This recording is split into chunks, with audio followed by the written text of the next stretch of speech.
Cherie, you're social distancing. Social distancing. There we are. Self-isolation. On an island. Floating island that moves. I'm staying on the path that I've chosen. Straight up, come my way, and I'll see you at the top. 'Cause something's gonna happen in this story, and I can feel it coming, like the rising of the sun. Straight up.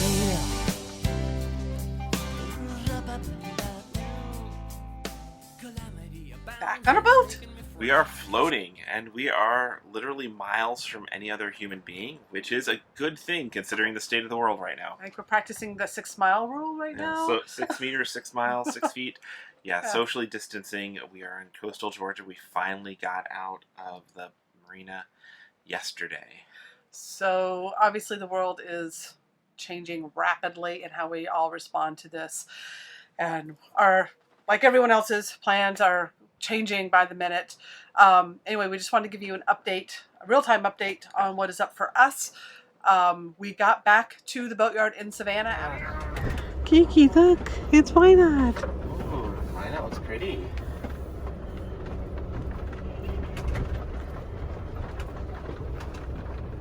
Savannah after our van trip across country, doing our village rally, visiting family and friends down in Florida. Of course, closely watching what was happening with COVID-19. Yeah, so actually on our way back up to Savannah, we went and stocked up as much as we could, passing through Costco in Jacksonville, and got here, and we're hoping to be on the water in the first few days. Didn't happen. So that Why Not's missed us. It's still named Why Not. At least I didn't rename it while we were gone.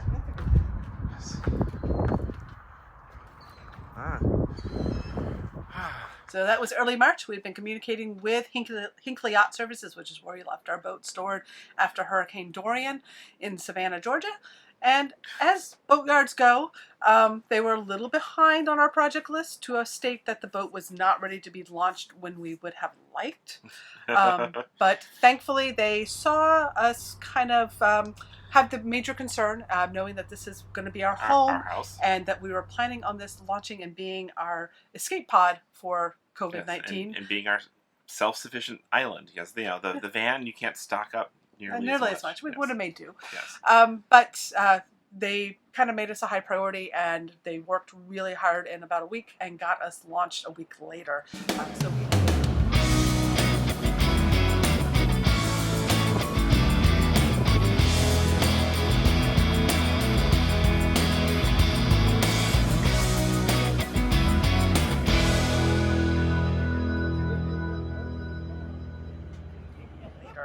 So we had all the port lights reseated and rebedded and rebuilt because they were all starting to leak and get cruddy.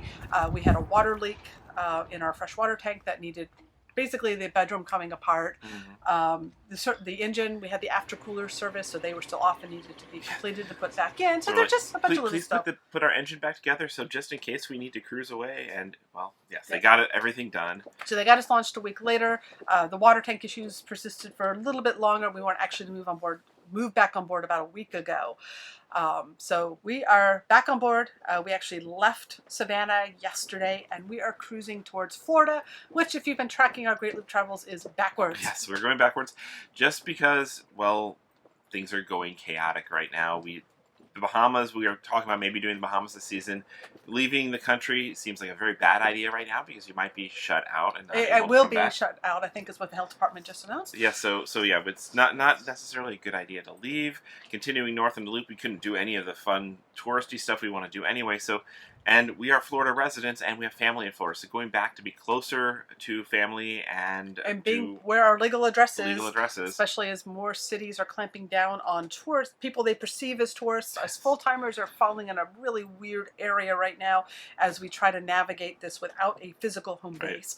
But we feel safer being closer to our legal address, which is Green Cove Springs, Florida. So we are heading back to Florida. We're watching things, if marina closures and things like that. We fueled up before we left Savannah. We found fuel still available. Yeah, so we've got full fuel tanks, full water tanks, full coolers and full freezers and full fridges. I think we are adequately provisioned for a good 3 months minimum if we don't need to even step on shore. So I feel really good about that. We actually added on a water maker to our system. That's something we put in motion in late February as we saw this coming. So we got a Rain Man portable water maker. So we have, didn't have to have anything installed into the boat. We can just basically toss a hose overboard and start making water. So that was arrived just before we departed, basically. That's what we're waiting on to arrive. It got stuck in customs. But it's got dual filters, and it's supposed to be able to work in ICW water, which is brackish and dirtier. It's just going to have to clean the filters more often. So hopefully that gives us a little more autonomy on water if we can't get ashore, because we just don't know what to expect as more marinas close down.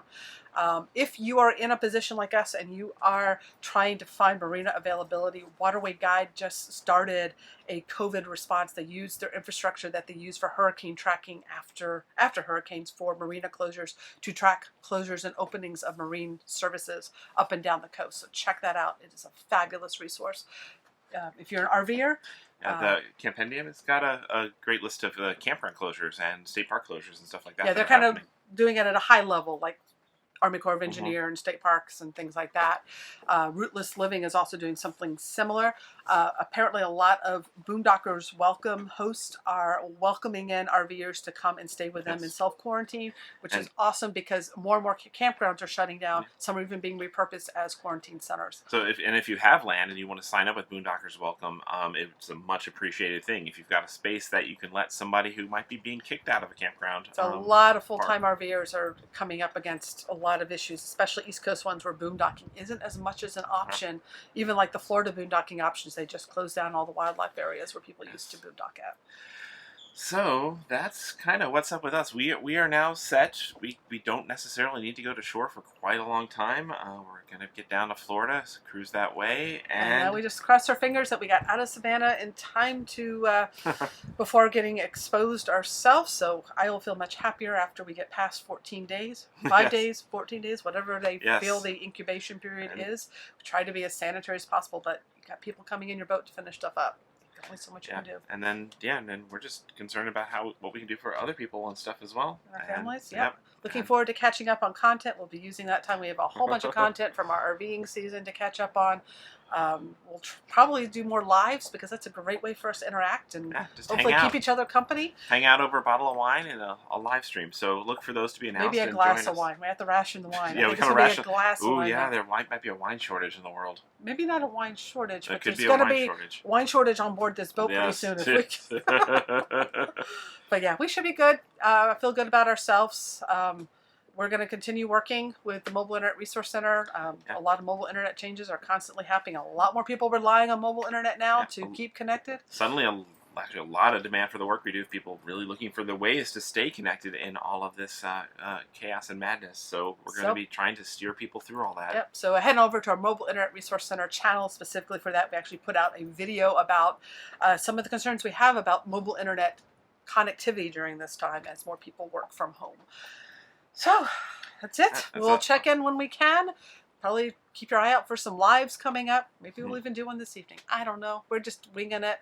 We're cruising Georgia right now and hopefully be back to Florida soon. And once we're there, finding a nice anchorage to hunker down at and wait this out as long as we have to. See you out there and wash your hands.